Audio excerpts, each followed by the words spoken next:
दोस्तों सोचिए, अगर करोड़ों साल पहले इस धरती पर रहने वाले डायनासोर अचानक से आपके सामने आ जाए, अचानक से इस धरती से विलुप्त हुए जानवर हमारे बीच घूमने लगे। हालांकि ये सब बातें आपको सिर्फ काल्पनिक लग रहे होंगे, लेकिन आपको बता दें कि ये कोई फिक्शन नहीं बल्कि असल में विलुप्त हुए जानवर अब वापस आने लगे हैं। आज के वीडियो में हम देखेंगे आज से लाखों करोड़ों साल पहले विलुप्त हुए जानवर जो अब एक एक करके धरती पर वापस आ रहे हैं। बने रहे वीडियो के अंत तक क्योंकि वीडियो काफी इंटरेस्टिंग होने वाली है।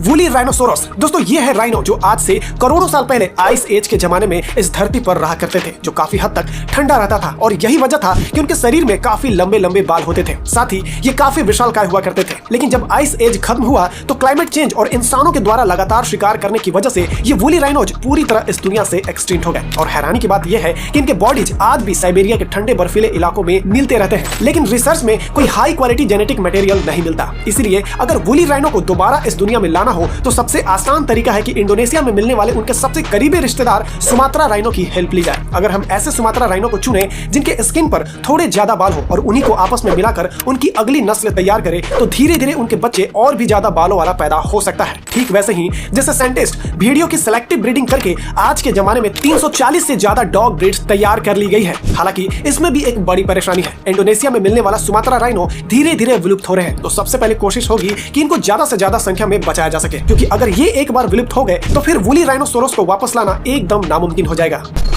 डोडो पक्षी दरअसल एशिया के कबूतरों की प्रजाति से इवॉल्व हुआ था। उनके पूर्वज उड़ते उड़ते मॉरिशस आ पहुंचे थे। वहां कोई शिकारी जानवर नहीं था, इसीलिए डोडो को किसी चीज का डर नहीं था। लेकिन 1638 में जब कुछ डच सिपाही मॉरिशस पहुंचे तो उन्होंने डोडो का शिकार करना शुरू कर दिया। साथ ही वो अपने साथ कुत्ते, बिल्ली, बंदर और चूहे जैसे शिकारी जानवर भी ले आए थे। और इन्हीं सब वजह से डोडो पक्षी धीरे धीरे खत्म हो गया और करीब 1690 तक ये पूरी तरह से विलुप्त हो गया। लेकिन अच्छी बात यह है कि डोडो के कई प्रिजर्व नमूने आज भी मौजूद है, जैसे कि ऑक्सफोर्ड डोडो जिसका सिर आज भी बहुत अच्छे हालात में रखा गया है। और 2022 में तो उनका पूरा जीनोम को भी सीक्वेंस कर लिया गया था। अब वैज्ञानिकों ने निकोबार पिजन जो डोडो के सबसे करीबी जेनेटिक रिश्तेदार है उसे चुना है और क्रिस्पर नाम की टेक्नोलॉजी की मदद से इन पिजन के जीन में एडिटिंग करके बहुत जल्द डोडो को दोबारा इस दुनिया में वापस लाने की तैयारी हो रही है।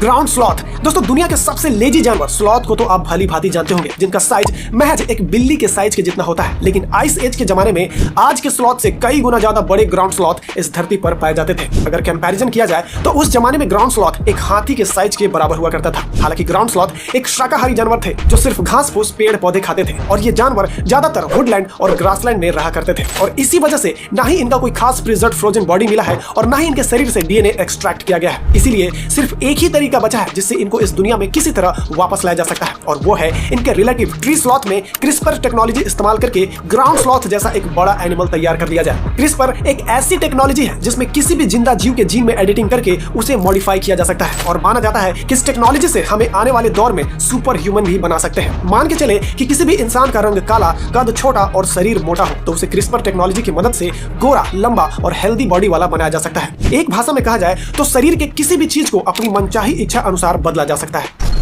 क्वागा, पहली नजर में क्वागा को देखकर आपको लगेगा कि ये कोई हॉर्स और जेब्रा का मिक्स प्रजाति है, लेकिन सच ये है कि क्वागा जेब्रा का ही एक खास सब स्पीसीज थे जिनका शरीर की धारियां थोड़ी अलग और यूनिक होती थी, जो उन्हें बाकी जेब्रा से बिल्कुल अलग बनाती थी। अब कहानी सुनिए इनके एक्सटिंक्ट होने की। जब डच और ब्रिटिश कॉलोनिस्ट साउथ अफ्रीका पहुंचे तो इन्होंने बिना सोचे समझे क्वागा का शिकार करना शुरू कर दिया। इतना ज्यादा शिकार हुआ कि 1870 के दशक में क्वागा पूरी तरह से खत्म हो गए। लेकिन कहानी यही खत्म नहीं होती। 1987 में क्वागा प्रोजेक्ट नाम का एक मिशन को शुरू किया गया था जिसमें उनके सबसे करीबी रिश्तेदार प्लेन जेब्रा को चुना गया और फिर उन्हीं जेब्रा की सिलेक्टिव ब्रीडिंग करके एक ऐसा जेब्रा तैयार किया गया जो बिल्कुल क्वागा जैसा दिखते हैं। और अब तक 150 से ज्यादा क्वागा जैसे जेब्रा आज पैदा किया जा चुके हैं और इनमें से 12 से 15 को तो दोबारा जंगल में भी छोड़ा जा चुका है, यानी नेचुरल हैबिटेट में इन्हें वापस लाया गया है। थैलासाइन, दोस्तों अगर एक कुत्ता, एक टाइगर और एक कंगारू का हाइब्रिड एनिमल बनाया जाए तो वो बिल्कुल इस थैलासाइन जैसे मर्सुपियस की तरह दिखाई देगा। और आपको बता दें कि थैलासाइन ऑस्ट्रेलिया और तस्मानिया में पाए जाते थे, लेकिन उस वक्त कुछ लोगों ने दूसरे देशों से एक डिंगो नामक कुत्ते को ऑस्ट्रेलिया में लेकर आए और उसे जंगल में छोड़ दिया। नतीजा ये हुआ कि वो कुत्ता थैलासाइन का इतना बेरहमी से शिकार किया कि आखिरकार 3000 साल पहले ये पूरी तरह इस दुनिया से विलुप्त हो गए और बचा खुचा तस्मानिया में थैलासाइन को वहां की गवर्नमेंट उन्हें हंटिंग करके मरवा दिया। और आप अभी जिस फोटो और वीडियो को देख रहे हैं वो इस दुनिया का आखिरी फीमेल थैलासाइन की है, जो जू में खराब ट्रीटमेंट की वजह से 1936 में मर गई थी। लेकिन फ्रेंड, थैलासाइन के 750 से भी ज्यादा प्रिजर्व्ड स्पेसिमेंस दुनिया भर के म्यूजियम में मौजूद है, जिसमें कुछ यंग थैलासाइन जो उनके मदर के गर्भ से निकाले गए थे वो आज भी इथेनॉल में प्रिजर्व रखा हुआ है। और 2018 में इनका जीनोम पूरी तरह से सीक्वेंस कर लिया गया था। आसान भाषा में कहा जाए तो जीनोम पूरा डीएनए का कलेक्शन होता है, जिसमें यह तय किया जाता है कि कोई जीव किस तरह से डेवलप होगा। अब एक छोटा सा जानवर है फैट टेल डनाट, जिसका जीन थैलासाइन से 95% तक मिलता है। साइंटिस्ट लोग अब उसके बच्चों में थैलासाइन के बचे हुए 5% जीन डाल रहे हैं, एक खास तकनीक से जिसका नाम है क्रिस्पर टेक्नोलॉजी। और इसी तरीके से थैलासाइन को दोबारा जिंदा करने की तैयारी हो रही है। अगर सब कुछ सही चला तो जल्द ही थैलासाइन को तस्मानिया के जंगल में वापस छोड़ा जाएगा। Woolly mammoth. दोस्तों, वूली मैमथ उन जानवरों में से एक है जो इंसानों के द्वारा खत्म किए गए सबसे फेमस जानवरों में गिना जाता है। लंबे बालों से ढकी इनकी मोटी चमड़ी और ताकतवर शरीर इनके आइस एज की जबरदस्त ठंड में भी जिंदा रखता था। लेकिन जैसे ही आइस एज खत्म हुआ, इंसानों ने इनका शिकार करना शुरू कर दिया। उनके मांस को खाया जाने लगा और हड्डियों से शेल्टर बनाए गए, और इसी तरह करीब 10,000 साल पहले वूली मैमथ पूरी तरह से खत्म हो गए। हालांकि रूस के पास वोरेंगल आइलैंड पर इनका एक छोटी सी आबादी पिरामिड बनने के दौर तक यानी 4000 साल पहले तक जिंदा रहती थी। अब खास बात यह है कि वूली मैमथ की कई प्रिजर्व्ड बॉडीज आज भी साइबेरिया के बर्फ में मिले हैं, जिनमें बाल, हड्डियां और कई बार ब्लड भी शामिल है। इसी के आधार पर 2015 में इनका पूरा जीनोम को सीक्वेंस किया गया, और चूंकि एशियन एलिफेंट का डीएनए वूली मैमथ से 99.6% तक मेल खाता है, इसीलिए अब उन्हें एम्ब्रियो में बचा हुआ 0.4% मैमथ जीन डालकर एक हाइब्रिड तैयार किया जा रहा है। और उम्मीद है कि 2027 तक दुनिया का पहला नया जायंट मैमथ पैदा किया जा सकेगा।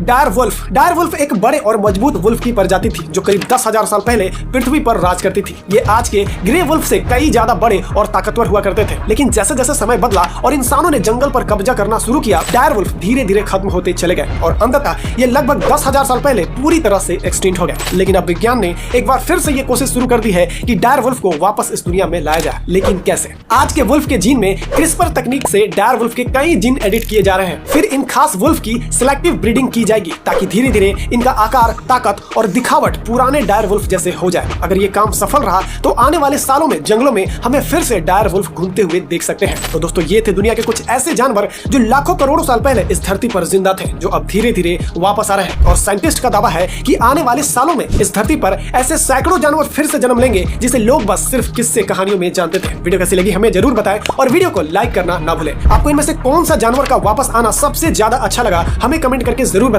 और चैनल पर पहली बार आए तो प्लीज इसे सब्सक्राइब जरूर कर लें।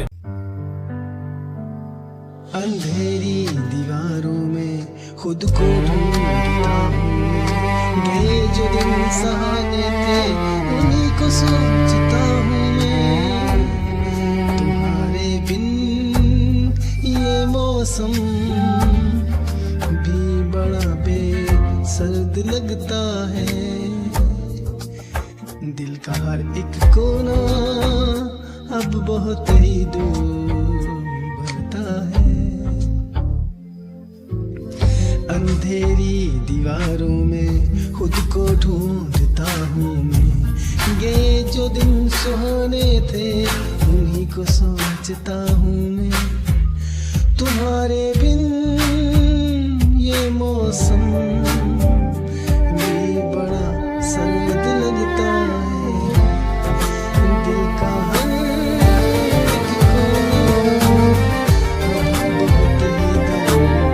बहुत ही दर्द भरता है। मेरे साए भी मुझसे अब जुदा होने को कहते हैं। तुझे खोने की राहों में ये आंसू बहने लगते हैं। कहाँ जाऊं कहाँ ढूंढूं मेरा वो साजो सामा, तो मेरी हर एक तमन्ना तू, मेरी रूह का मकां तू।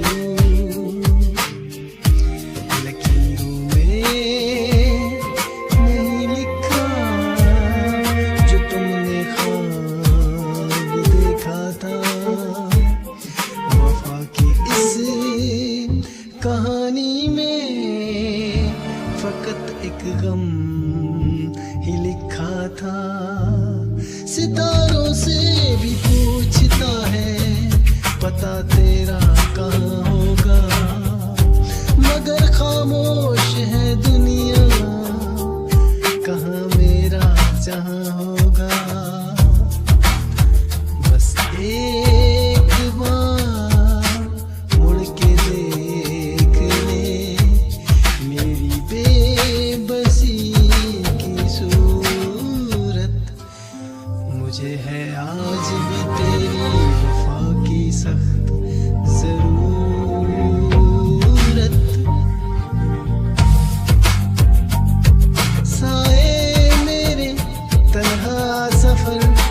रह गया दर्द का असर। हंसाए मेरे तन्हा सफर, बस रह गया दर्द का असर, दर्द का असर।